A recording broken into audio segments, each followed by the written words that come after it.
grown-up giggers, what an exciting start to our interview series. Okay, I am going live before I'm ready and before my guest is here because, as you probably noticed, Spreecast just shut off like at 7:53. Just all of a sudden, it was just a white plain site and nothing was happening. And so, yay, Adriana's here, and I was trying to set up another platform, and I was having my wonderful tech titan draft an email to get everyone else on this other platform. But now I think we're here. Um, Hopefully you could hear me. And I see Adriana, so let's put on screen. I think we could start. Oh my God. We did it. Ooh, is We that did it. feedback on my end? Yeah, I can't hear you very well. Okay, how's this? What is that? Not great. Do you have headphones? Yeah, hold on. I wonder I'm if gonna put it mine took. on too. So, and sorry guys for doing the technical stuff in front of you. We like to go on early for grown-up gigs, and we could do this behind the scenes, but since the site was down, we weren't able to do that. As it happened. Hey, Jonna, your home is beautiful, by the way. It's Oh, like the most thank you. perfect room. Like you could have your own TV show there. I cleaned it for this. You cleaned, you did your hair. This is like, I feel like Oprah. Hey, is the sound better now? I have an Yeah, external it mic, sounds so it better. shouldn't be giving too much feedback. I can still put on these headphones. This, yeah, let's put the headphones on because Okay. definitely are hearing that a little bit of static. Okay. And then we'll get going. They're Oh like my God, what a heart insane. attack. And I was really pissed because I'm such a hippy dippy that I follow Mercury retrograde. And Mercury retrograde was like throughout most of February. So I made this in March so that we wouldn't come up against Mercury retrograde. What can you do? All right, is that any better? Yay! Much better. Okay. Much better. Okay, Excellent. everyone could hear us. Arwen, our producer, you could hear us. Everything's good. Whew! Okay. Well, Adriana and I, this is literally the first time we're meeting. Hi. We've been email buddies forever, and oh my God, it just seems like forever ago I had you on my blog, and was highlighting you. And then when I decided to move Grown Up Gigs to a video interview platform, you've just been on my short list. So I'm so excited to have you here with us, Adriana. Thank you. This is really exciting. I can't believe this is the first time we're face to face. I feel like there must have been another time, but now that I'm thinking about it, there's not. I feel like I know you. Uh, I know it's great because we have been like internet friends for Yeah. years, and the lovely Kylie Ballard is also our mutual friend. So I hear about you all the time through her, all the good Likewise. things. Just so great. Great. Okay, so I see like some people. Hi Jennifer. Hi Carrie. I see some people kind of popping up. I have a feeling that's going to happen for the next few minutes as people probably came at 8 o'clock and couldn't log in and are back. So nobody missed anything. And let me just introduce the Spreecast platform, which I really love. To those who aren't familiar with it, and Adriana, I don't even know if you're familiar with it. We didn't get to talk beforehand, so I know it too. I love Spreecast when it's not down because it has a wonderful live chat. Yeah, you could see Jennifer Brody's already chatting. She's like the Grown Up Gigs groupie. Love it, Jennifer. I can't wait to see your doodles from the interview. And so you could chat with each other. You could ask a question, and I love that piece. So I always make sure that in the 45 minutes to an hour that we're going to be here, throw us your questions. That's why we're doing this live. So just hit that ask a question button. It's going to come up in a queue for me.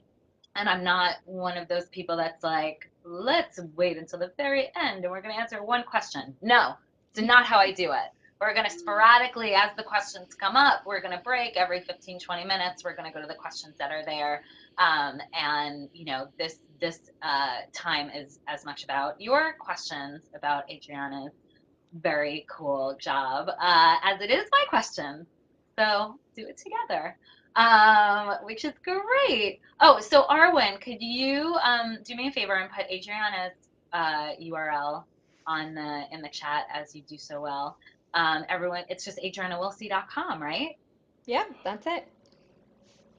So everyone go visit Adriana. She's like, I've been calling you a pet artist, and I I, hope that that's the okay title because you are obviously an artist, but your niche is pets.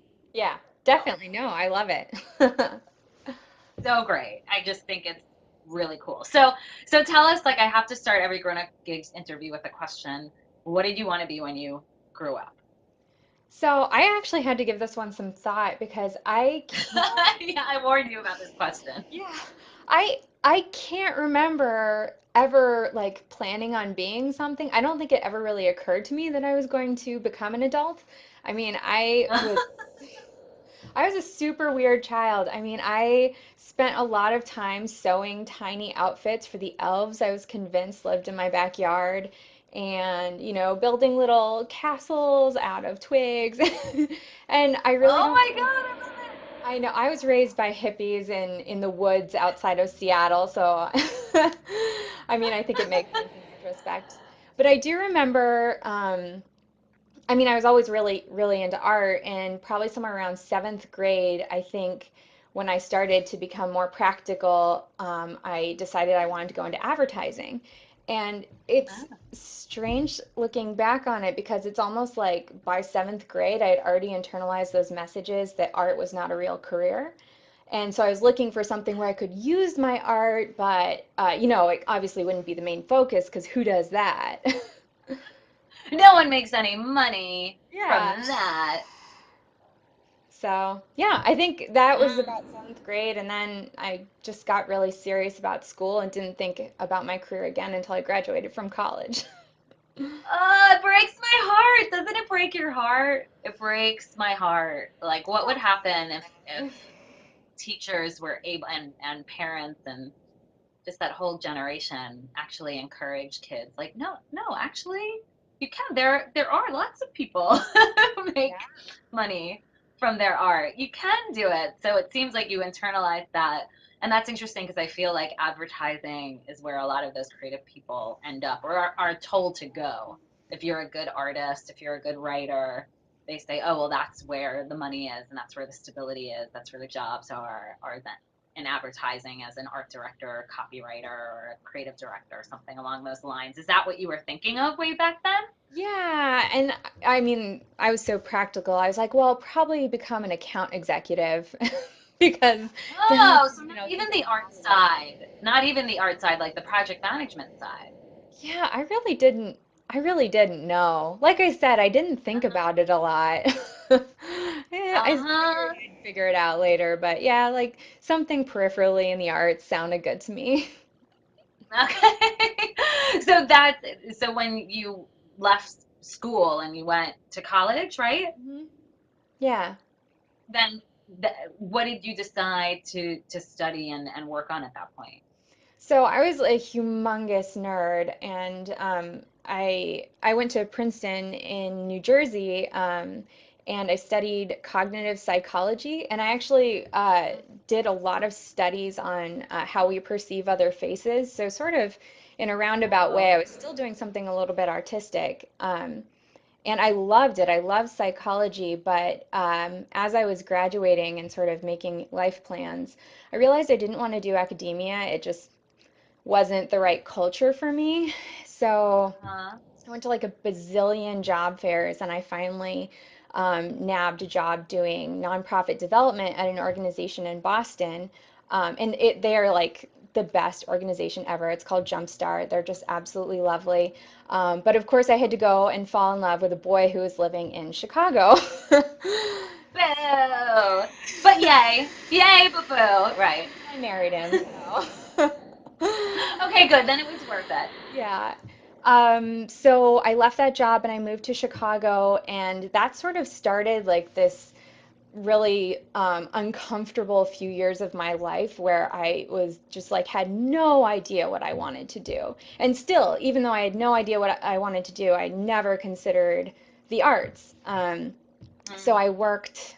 I worked at a nonprofit that went really poorly, and then I quit one day in a rage, and I went to culinary school, which was a lot of fun, but I quickly learned I Yeah. didn't want to be a chef. That wasn't the right fit.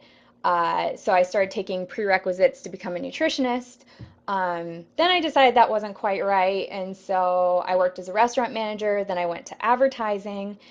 Then I got another job in a nonprofit. This is all in the span of like 2.5 years. Oh my God. I've been there and I've done that. Yeah, it was like a serious crisis. And Uh-huh. so I was in this final job as a development manager at another nonprofit, and I had been there a couple of months, and I got fired. Um, Big confession. Uh, Wow. Uh-huh. and I mean, there was a lot of stuff going on politics and whatnot that I didn't understand. But when she called me into her office to fire me, I asked, I was like, what was I not that made me not work out here? And Yeah. she said I just wasn't entrepreneurial enough. And so I went home and I booked a flight to New Jersey, where my parents live. I was Uh, living in Chicago at the time. And I went to my parents' house and I ate probably like, a year's worth of carbs in a week. And I just like wallowed around and felt so sorry for myself. And then Kylie, who is one of my best friends and a life coach, she came down from New York and we she's my started. coach. Yeah, she's the best. Um, and she suggested that I start a creative business. And I was like, well, she's clearly insane. That's what you thought. Wait, when was this? This was a week after I'd gotten fired. uh, Okay, in and what year was this? 2010, I think. Yeah, Oh, 2000. okay. Okay, so not too long ago. Yeah. So I thought she was crazy, but she had sort of planted the seed, and I had just tried so many other things in this span of time that were clearly like horrendous failures, that I Mm. figured like, well, what do I have to lose? Like, let's give it a shot. It's so interesting, especially hearing that you got fired from that last job because you weren't entrepreneurial enough. And even hearing the things that you were studying on your own when you like spent those 2.5 years kind of searching, those were kind of entrepreneurial types of professions eventually, right? Yeah, and I don't blame her at all for letting me Yeah. go because in retrospect, I was like really trying to shove my square brain into like a round hole, and I was never gonna do my best work or contribute in a meaningful way in an office setting. I'd given it many, many shots, and it clearly wasn't gonna work out. And it was really a wake-up call for me because I was just sort of wasting my time there. I mean, I wasn't a very good employee. Like I wasn't coming up with ideas for them because I wanted to think about things for, the stuff I want to work on. So was there an inkling when you were at that job of like, what was it that you were thinking to work on for yourself? Well, it was during that crazy time that I actually started painting. From scratch. It's kind of a funny story, Uh-huh. actually. My then boyfriend, now husband, bought me a brand new set of paints for the holidays, and when he gave them to me, he was like, "You can finally get back to painting." And I was like, "I have never painted before. We have no idea where that miscommunication happened, but if he hadn't randomly bought me that box of paints, I mean, I opened them up one night and I was like, well, let's give this a shot. And I was like absolutely hooked. And I've done like 300-ish paintings since then. I mean, it was like the luckiest coincidence ever. So anyhow, that happened during all the craziness, during all the crazy years. And then when I was thinking about starting my own creative business, a lot of people are like, oh, well, start your own catering company because I'd been to culinary school. Mm. Um, And something in my soul was like, no, you need to sell your artwork. So that's what I did. Amen and hallelujah. That's an unbelievable story, actually, to have your husband say, "Oh, you could get back to painting." Like where he came up with you painting when you were little and raised by those hippy dippy parents. Were you a big painter? No, never. I mean, I did like, high school drawing where you're like, Right. oh, I'm gonna draw eyes with like fire around them. That's the kind of art I had done before. But yeah, it's Amazing. It's amazing. So how long were you painting before Kylie gave you that I want to say push. It was Mhm. probably she's the sweetest person ever. It wasn't probably a push. It was probably like a hug. That Yeah. was also like it's like a push and a hug. Mhm. That's how she is. Um, how long were you painting before she said you should do something entrepreneurial. You should do something with this? Yeah, probably about a year to a year and a half-ish. I'm really bad with dates. That whole period is like kind of a blur. A I blur, probably yeah. did a year to a year and a half though. I'd probably only done though maybe like 12 paintings before I decided to go at it professionally. I mean, this is like a ridiculous way to start selling your artwork. I do not necessarily recommend taking this path. But yeah, I'd only done maybe like 12-ish paintings, and some of them had gone well and some not so well. Um, Mhm. but I was also unemployed at the time, and I desperately needed cash. And if there's anything to help you get over your fear of sharing your work, it's like a shameless need for money. So, That's the tweetable. That's yeah. our tweetable, Adriana, from this interview already. I know we could like put, big blinking lights around that. It's so interesting. So you knew like you were done with that job. You didn't have another stream of income. You had been painting for year and a half. You had 12 paintings under your belt, and did you go like, let's try to sell these paintings? No, because I'd given them Is all that away. kind of They what? were all gifts for people. And So what were you painting? Like what did you start painting in those dozen or so paintings and what did you decide to do like for your business to sell your art?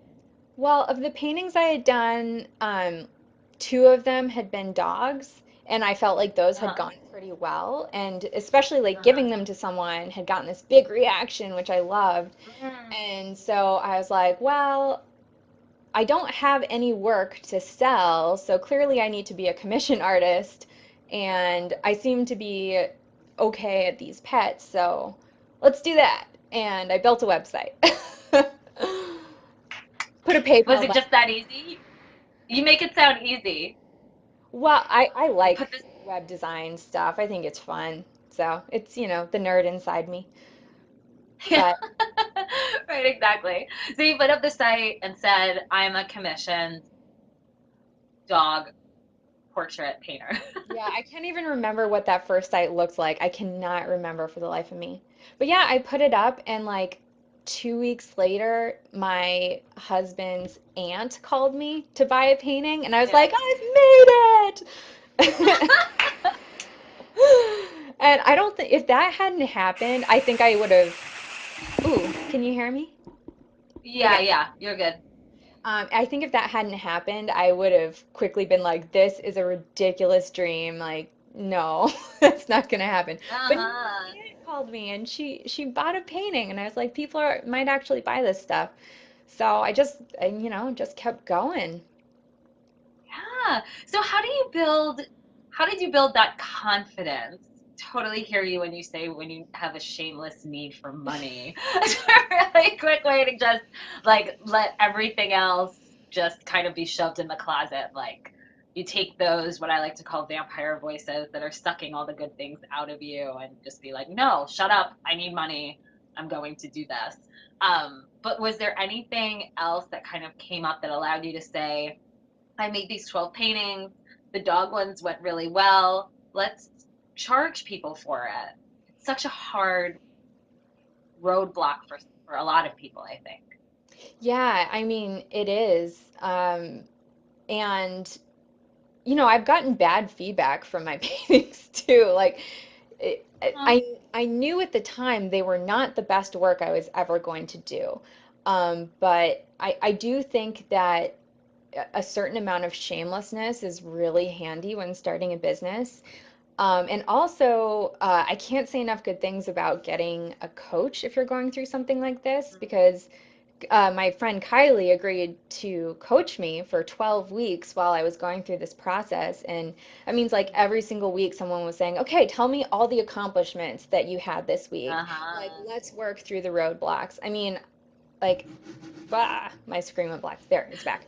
I just can't say enough good things about what coaching can do for you. Hmm. I did not even prompt you to say that, but Anytime. I'll give you your $10 later. Thanks. No, it's great. I mean, and I think that, if money's tight, you can't afford a coach, I think sometimes we don't see the accountability buddies, as I like to call them, that we sometimes just have in our own circle of friends or family members. You could pair up with someone. Obviously, a coach is not going to be as, you know, judgmental and connected, like they're so removed from it. There's definitely a positive piece of that. But if your best friend is happy to email you once a day or text you and say, what have you been doing? Or every week you're, meeting for lunch, talking about it, or having a painting date or something, then that works really well. That's awesome. Yeah. That's awesome. So that just kept you moving forward. Yeah, and even now, years after I went through coaching with Kylie, I still have maybe three other independent business owners that I meet with on like a weekly or biweekly basis to video chat and to work through whatever issues we're having. I mean, I can't stress enough the importance of building a community who sort of understands what you're doing in building your own business and can work through some of those issues with you. Because there's like bizarre and Exactly. challenging stuff that comes up, and it's It great to have is. a good team. Yeah, it's also, gets, I think, lonely a lot when you have just really this, internet business, online business, and, um, I see your easel and where you're painting, and it's like Isn't it? sometimes we can't get out of our own houses a lot of the time. Yeah. I sometimes feel like my dog is my coworker. I talk to him at the water fountain. It's not a bad thing at all. Not a bad thing at all. Um, I want to pause for a second and just encourage everyone to, again, ask questions. Like, this would be a great place where I would stop and say, here are some questions from everyone that's here. So feel free to use that ask a question button, or even if you just put it in the chat, I could see it because the chat isn't going so crazy right now, and I'll be able to pull it out. But while we're waiting for questions, I'd love to back up and put you on the spot. Um, about you said before, like, oh, if I don't recommend putting up a site this way, or like deciding to make a business this way, because it kind of came from desperation. So I just had to follow that up and just ask if there's anything about that beginning time, other than the shameless need for money, that if you had to do it all over again, would you make some different choices, and what would those choices be? Well, I think the one thing that was super beneficial about the haphazard way in which I started my business was that I was sort of like riding this wave of crazy ambition, like I had nothing to lose and I'm just gonna like put everything I got into this new idea. And I did that for a month and I was like totally exhausted, but I had also made some progress. And I think a lot of Mm, times we move so slowly on acting on our ideas that we don't see the progress and then we're like, well, clearly nothing has happened, so this is a bad plan. right, um, right. and I also would say that something I see with a lot of my friends who are artists is they feel like their work is never the best, and obviously it's not, because if you've already reached your best, then like what are you doing? And Mm-hmm. they can't put it out there. They can't put up a website or like share it on social media because they feel like they're not sharing their best. And I guess I just blasted through those feelings because I was in such a rush. And so, I mean, that was helpful. But I would remind everyone that people love seeing makers on a journey. And Michelle, like you've seen me post my paintings for the last 3 or 4 years, and clearly, like there's been a lot of growth in that time. Uh, and that's a positive thing, like to give people a starting point and to share the fact that you're always growing and expanding and getting better. I mean, that's a plus, not a minus when you're starting a business. Yeah. Yay. Thank you for saying that. It's such an important point, and I think it's important because I know I did this too when I was starting my blog for my business, and I was like, okay, I'm a life coach, so I have to obviously have all my crap together. I have to like not have any problems and know all the answers to all of life's challenges. And I wrote this blog where the first 3 months of my blog was like the most boring thing you've ever read in your life, where it got to the point that I was like, I don't even think I'd read my own blog. It was just because there was nothing other than like my wisdom to bestow on you, which is crazy. And finally, I went, no, I'm going to tell people that I'm an executive assistant, and I'm going to tell people that I'm still getting my certification, and I'm going to be honest that I'm a failed actress. And like, once you step out from behind the curtain, to Hmm. make the Wizard of Oz reference that I like so much, then that's when people are really gonna see, oh, oh, this is who you are. I love that, and I think especially for an artist, to be able to show that journey, um, even if your art gets different, even if you decide in a few months or a few years that you're not gonna focus on painting dogs anymore and Never. to do something else, people are people are gonna still be interested in the period when you only painted dogs. Yeah, So I just totally so great. agree. That's so great. Thank you for that reminder. Um, So now, going past like the beginning part of your business, now you've been a business owner and an artist for a number of years. Is there anything that really sticks out as like the big, I don't know, takeaway for you, or lesson that you learned? Especially, actually, let me back up. I wanted to ask you about niche specifically, um, because I think that sometimes niche ends up being a dirty word, and sometimes people get too hyper focused on it, and they'll be like, unless I have a niche, I might as well just not do whatever it is I want to do. And other people are like, no, you shouldn't have a niche. You should be open to everything. Hmm. I What have you found? I think Emily from Putty Like came up with this Uh-huh. term. Maybe it's a term everyone used, like a serial, what is it? A serial monogamist of ideas. So, Well, I know she came up with that's not her the term. idea multi-potentialite, Right. multi-potentialite, but yeah. But one type of it is But somebody who like digs deep into one thing, but then uh-huh. switches to something else. And Mhm. I've never felt like I was only a pet portrait artist. I mean, I almost felt like an artist who's doing a project on pet portraits. And I even, for a while on my blog, talked about how I was painting 350 pet portraits, and I think I'm at like 200 or so now. Um, Wow. but like I'm not wedded to this idea that I'm necessarily gonna have it be my primary niche forever.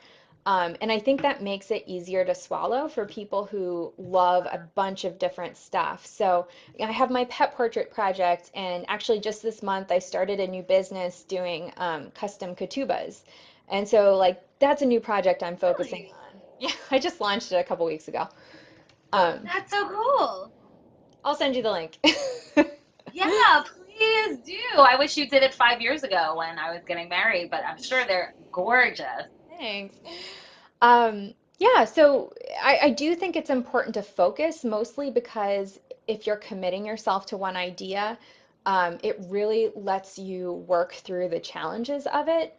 If I had Mhm. stopped painting pets after my 50th pet portrait, which might sound like a lot, I mean, there's so much I would not have learned about painting, about business, about dogs, you Mhm. know. So I really do think that focusing is important for your own personal growth, and for your business. Mhm. I mean, it clearly makes marketing easier if you have a focus, but it's not a focus for the rest of your life. It's like the thing that drives you right now. I just love you. I mean, I knew I I was like, knew that I was gonna love you, but it's all the things that I believe coming out of your mouth, and that's so it's so affirming for me, Adriana. It's so affirming as I like do my work with my clients and go about my own life and my own business. And I think that's a million percent it, especially when you classify yourself and resonate with being a Renaissance soul and having a lot of different interests. I always tell my clients the thing you pick now does not mean this is the thing you have to do for the next 60 years. It means this is the thing that you're committing to now and in the near future. hmm If you give yourself that space, which you have, the fact that your website is adrianawillsie.com, and not dogportraitartist.com, which taken. it could be, and you could always change it if you had decided, but the fact that you can make that into whatever space you want to make it really kind of gives you that freedom, and yet someone that's going to your site is able to see, oh, she does these gorgeous portraits of dogs.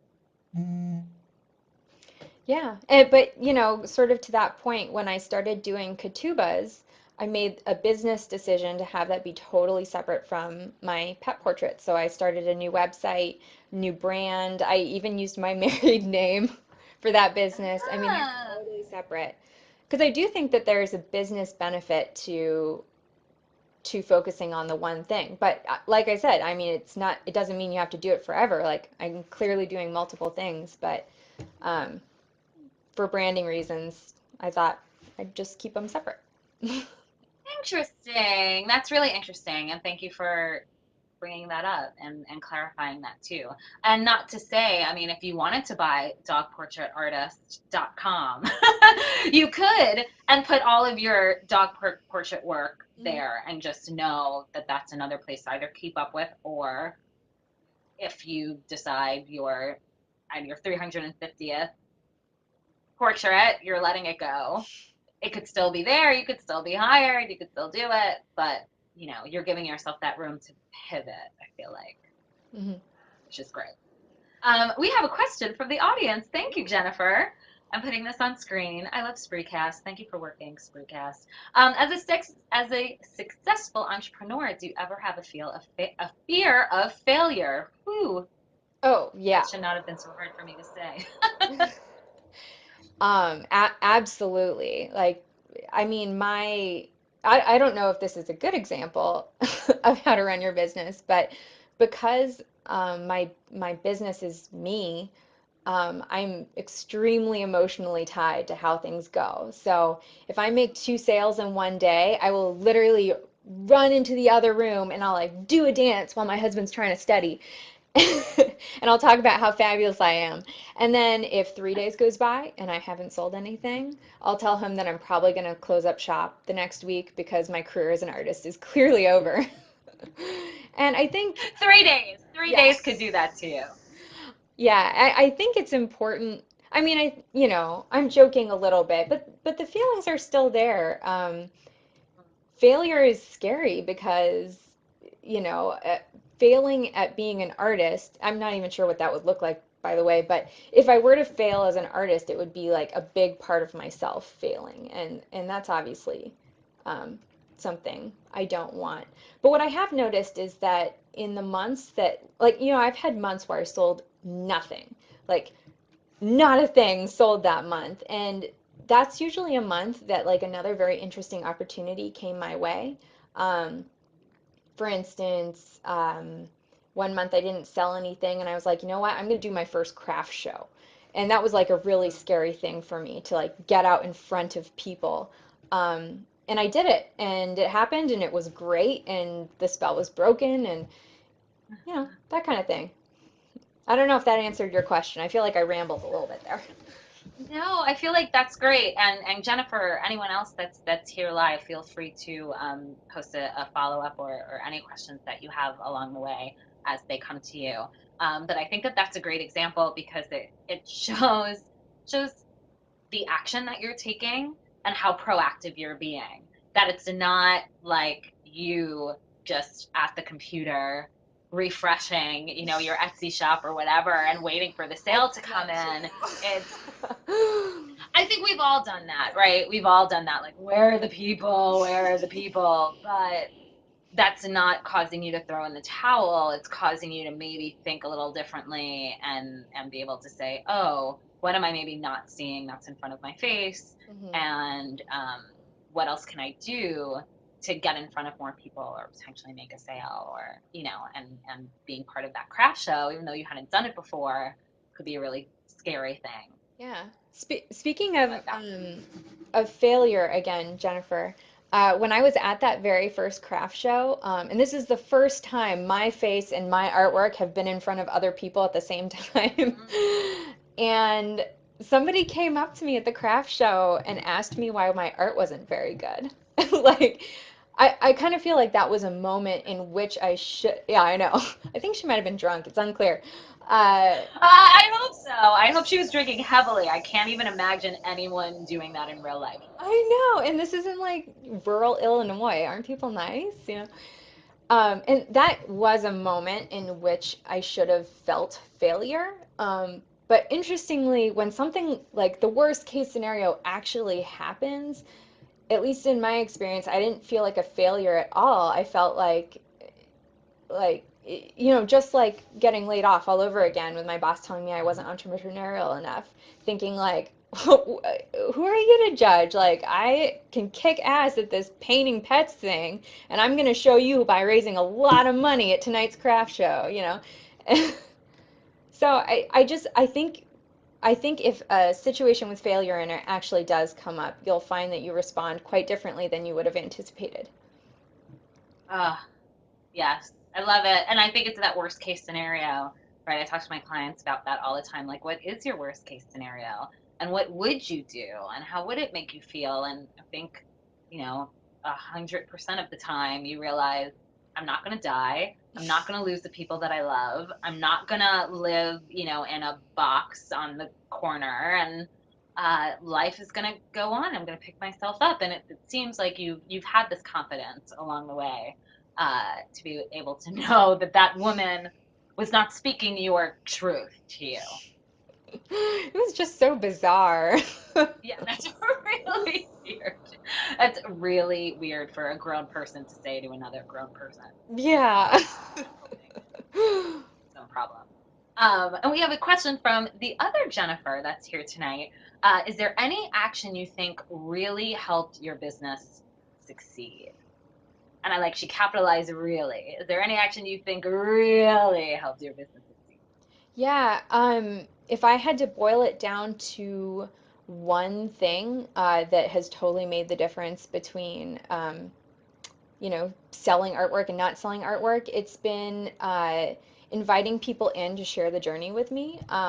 So the first day I launched my first horribly ugly website in like 2010, I emailed every single friend and family member and college roommate, everyone I knew, and I said, this is what I'm doing now. If you'd like updates on how it's going, here's my blog. I never had a huge readership on the blog, but I think just like being vulnerable when you share your story with people and being consistent and in whatever way you want to share it. But I think people really want to see the glossy outside of your business and they want to see the gritty inside of your business. And it's also really fun to share the inside stuff. And you develop friendships and you develop fans, which is like, what? I have a fan? And it I once heard an artist who I totally love, Gwen Seamel, and I might be mispronouncing her last name. She once did. a video saying that the number one reason people buy your artwork or your stuff or whatever is because they connect with your story. And I definitely think Mm. that's true. I mean, there are tons of pet portrait artists out there. And I think every sale I've ever made was because they knew me somehow, or they knew they had seen my artwork in someone else's home, or they had like somehow followed my journey, or even just read a page on my website that they connected with, and like that's why they bought. So yeah, to boil it down, I just really urge you to share and be vulnerable and just show the whole process. Don't wait until you have like a glossy finished piece to put out there. And that's a good reminder too, Adriana, like subliminally, I feel like you said this, um, that there's always room for everyone. And so I think when we think about, being artists or being, entrepreneurs, and um, we know that it's crowded. We know it's crowded. And I hear a lot of like, but so many people are already doing that. There's not room for me, or, I'm not going to why would someone buy my stuff? And I think that your answer also speaks to that question, that there is room for everyone and they're going to resonate with your style or your story or something that you've shared.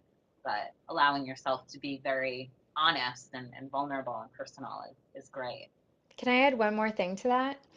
Yes, of course. Um, I would also encourage you to ask people to support you. Um, oftentimes we get so nervous about asking anyone for anything, our family or friends, especially strangers. But so many people are excited to help someone who's trying to make it as an artist or a creator of some sort. And so, just like asking your friends. So when I started this Katuba business a couple of weeks ago, um, I emailed all my friends and I said, "Hey, I just want to let you know that I'm doing Katubas now. If you just happen to come across any Jewish brides or grooms, please let them know about me." And they were like so excited to do it, and it turned into a couple of sales. And or whenever someone bought a painting from me, I would ask them, I would make sure that the whole experience had been really positive for them. And if it had been, I would ask them for a testimonial and I would ask them for referrals. And they would give it because they were so excited to be part of the process of me growing as an artist. Like, people are awesome. Most people are totally awesome. So, like, let them be awesome and help you, you know? I think that the bottom line is that people do want to help, and yet we convince ourselves that we're bothering them. I don't really know where those signals get crossed, but 95% of the time you ask someone for their help in some way, and they genuinely want to find that connection. They want to help you get that sale. It is about making other people's lives better and easier, for sure, for sure. So great. Let's talk a little bit, Miss Adriana. And again, please keep your questions coming. We still have 10-ish minutes left. Uh, let's touch a little bit on the other ways that you make money, because I want to definitely bring that to light also, because you have other income streams that don't have to do with your art that you still really enjoy. And I want to make sure that people know that. Yeah. So I think that it is a big, almost like taboo in the art world to Uh-huh. say that you don't get all your money from art.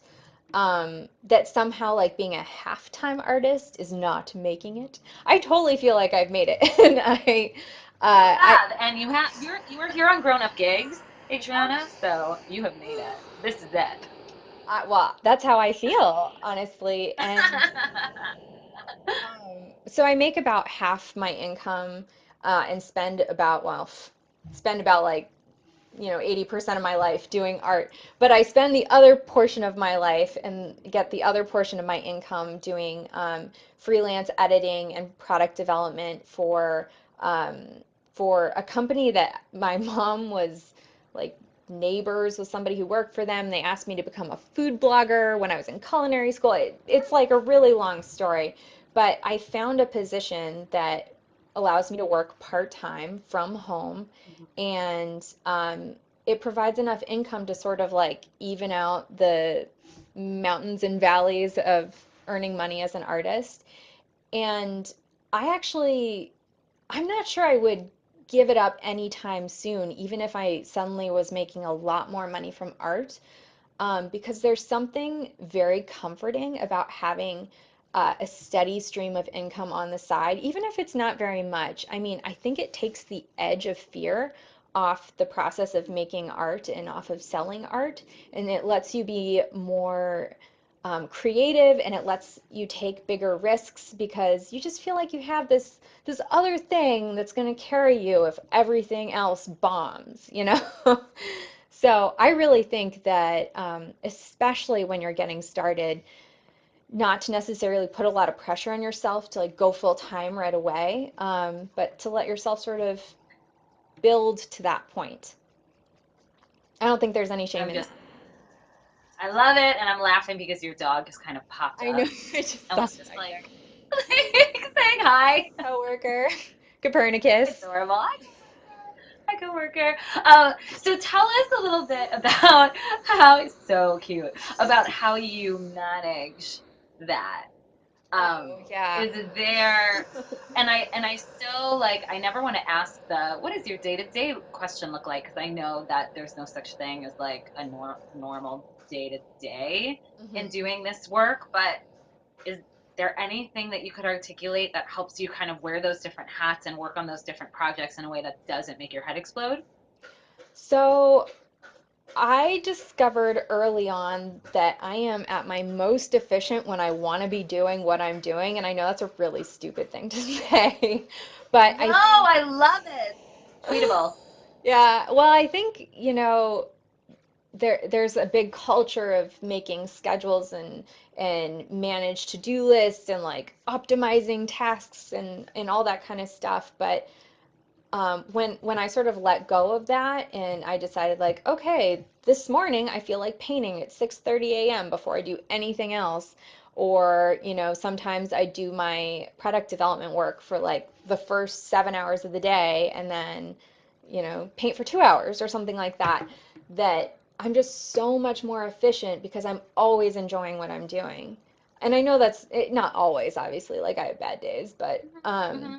I do think that if your schedule allows and if your work commitments allow to sort of follow your moods, that can like make life more enjoyable and really improves your productivity. I think that we've been brainwashed along the way to think that like everything has to be hard and feel hard and be challenging for it to be work. I know my dad would always come home from work and we would say, "How is work?" And he would say, "Well, it's called work because it's not play." And so you get this like, and obviously I rebelled against that. That was my one thing I rebelled against from my family. Uh, so I think we have this preconceived notion that like things have to be hard and has to feel hard and it has to be a struggle and we have to climb that mountain.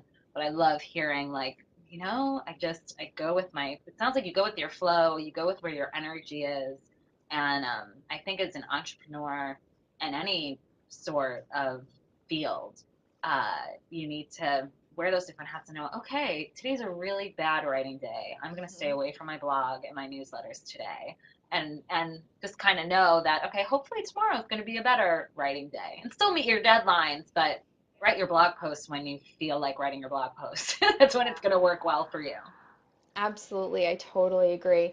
I've done a couple of paintings when I really didn't feel like painting, and I'm sure for anyone who has like a creative outlet, like if you don't feel like doing it, you probably shouldn't be doing it in that exact moment. And there's like stuff you can do to support it in order to, be better ready to do it tomorrow or something like that. I'm not saying like, waste your time, but you just if you at least for me, I just can't force it. So, Right. Sometimes it's different than if you find that you're not doing it and you keep putting it off. mhm. Sometimes I think you need to look a little deeper as to like, is this still the thing you really want to be doing, and why are you avoiding it so much? Maybe there needs to be a bigger discussion around that. But sometimes I feel like doing our art or our creative work or stuff for our business um, sometimes feels like when we go exercise, Hmm. where just the hardest part is putting on your sneakers and your workout clothes and like leaving. And then 15 minutes into it, you're feeling really good and you're happy that you did it and you're there and you've got your groove. But Hmm. sometimes I love to set a timer and say, you know what, I'm giving it 30 minutes. And in that 30 minutes, like if it's not feeling right, I'm gonna give myself free reign to just walk away, not feel guilty. But at least I'm gonna get on the horse and see if the horse wants to take me someplace today. Absolutely. That's it. And I think Yeah. ritual can play a big part of that. It's actually kind of rare that I totally feel like painting because painting is hard. It's kind of stressful sometimes. And so my ritual, if I'm like getting psyched up to paint, is I will turn on my painting playlist, which starts with Days Are Gone by Haim.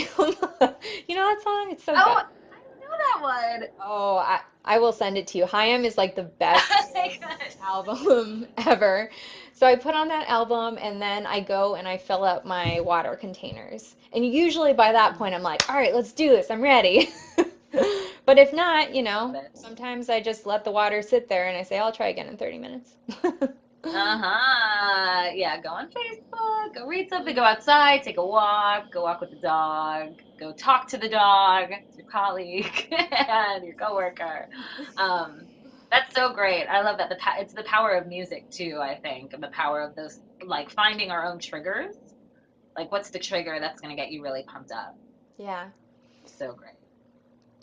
Okay, one last question, I think. And I'm gonna read this before I put it up on the screen because it's been cutting things off for me. But Christy asks, how did your change in direction affect your relationships, including your marriage, especially early in the process? That's a really Is that interesting something you feel question. comfortable Oh, talking about? yeah. Okay, cool. That is a really interesting question. I don't think anyone's ever asked me that before. So, my husband is a medical resident, which means he basically works like all the time. Like he is upstairs working right now. Um, so he was always just like amazingly supportive of me pursuing art. And I think part of that was that he felt like he was responsible for launching my career by buying me the paints. He like really. He wanted the recognition. um, but yeah, I mean, he's always just been really, really supportive. But we have had, I will say that probably the most challenging part about it was once I started working from home, you encounter like a whole new set of communication issues with your partner about what working from home means. And it doesn't mean like, now I can do laundry all day on Tuesday. Like, no, that's not how it works. So yeah, there were definitely times where we had to like work through some issues that had never been there when both of us had 9 to 5-ish type jobs. Um, but I was thinking of one other thing that came up. Oh, it's gone now. Um, That's okay. but But yeah, I mean, I just think that it can be very difficult for a partner who's used to a certain routine. And because everything changes when you start to work for yourself or work from home. Oh, I remember another big issue that came up right at the beginning was that I had always been, when I was in all those different office jobs that were not working out for me, I was like out the door at 4:55 p.m. and like on my way home. And suddenly when I was working for myself, I became like a legitimate workaholic. I mean, I was obsessed. I was waking up at like 5:30 when he was getting up to go to the hospital and working until 11 p.m. and just glued to my computer screen, painting like I couldn't stop. Um, and I think when you become so happy and so obsessed with the thing you're doing, that requires a new set of conversations with your partner because, the balance is changing. And I think the Right. important thing to remember is that you'll definitely go through periods like that, and that just it has to be okay. Like you can't promise to not be a workaholic the month you launch your business. But I just think, open lines of communication is key, and there are things that do come up when that transition happens for sure. Now that I'm thinking about it, there are lots of stuff we had to work through. We've been together for almost 9 years now, so it seems like so long ago. But yeah, yeah, there's stuff Yeah, we got to work on. it's fabulous. I mean, and it seems like the base is a supportive one. And so hearing that you did have such support through the transition, I know that there aren't people who are quite as lucky or feel like their immediate family kind of gets what they need to do. And I know those conversations can be really hard, but I love what you're saying. It's communication, and it sounds like it's boundaries too.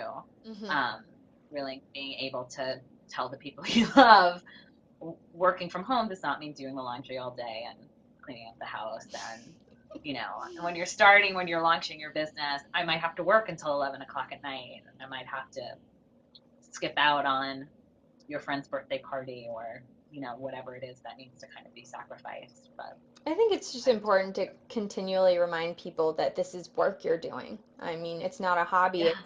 it's your job. And even now, like 8 or 9 years later, I still have to remind people sometimes, like, oh, no, I'm working. When my mom calls me on the home line, somebody they'll just pick up and go, "I can't talk now. You'll be around later. There's no emergency. Everything's fine. Okay, bye." I do that Like, all the time. so I can't talk to you now. And she'll say later, "Oh, were you on the phone? Were you like, what were you doing?" And I was like, "No, I was in the middle of writing something, or I was in the like I couldn't pick up the phone and talk." Absolutely. It happened. Adriana, you were the biggest delight. Do you have offhand the Katuba website that we could tell everyone right now? Should I just type it into the chat? Yeah, type it on into the chat and also say it because I'll be eventually making an MP3 of this so people could hear it too. Oh, okay. It's called inkwithintent.com. And it's ketubas and Quaker marriage certificates. Oh, I can't wait to check it out and tell everyone that I know who is getting married. Oh, Um, thank you. you are so fantastic. Everyone go check out Adriana's main website or the pet portrait Mhm. website, adrianawillsie.com. And this is the start of the Grown Up Gigs goodness. So tomorrow I'll be live here on Spreecast, barring any other really weird Spreecast technical difficulties, with Julie Stewart of Making Ideas Visible, who's another graphic artist, but she like goes to companies and does like mind maps of their meetings in a visual doodly sort of way. And that's like, I think, just so super cool. So I can't wait to talk her face off about that here tomorrow. The URL will be in your newsletter tomorrow. And then there'll be so many more grown up gig goodness coming up through March 28th. So thank you guys so much for being here. And Adriana, thank you again so much. Oh, thank you for having So me. This was a illuminating and fun. blast. You Oh my validated my gosh. idea that I've made it. Just kidding. You have made it. You have made it. I said that tongue in cheek earlier, but also I mean it. You Oh, absolutely made it. You're wonderful, and thank you again so much. and thanks for the great questions, everyone. Yay! Bye, everyone. Thanks for being here.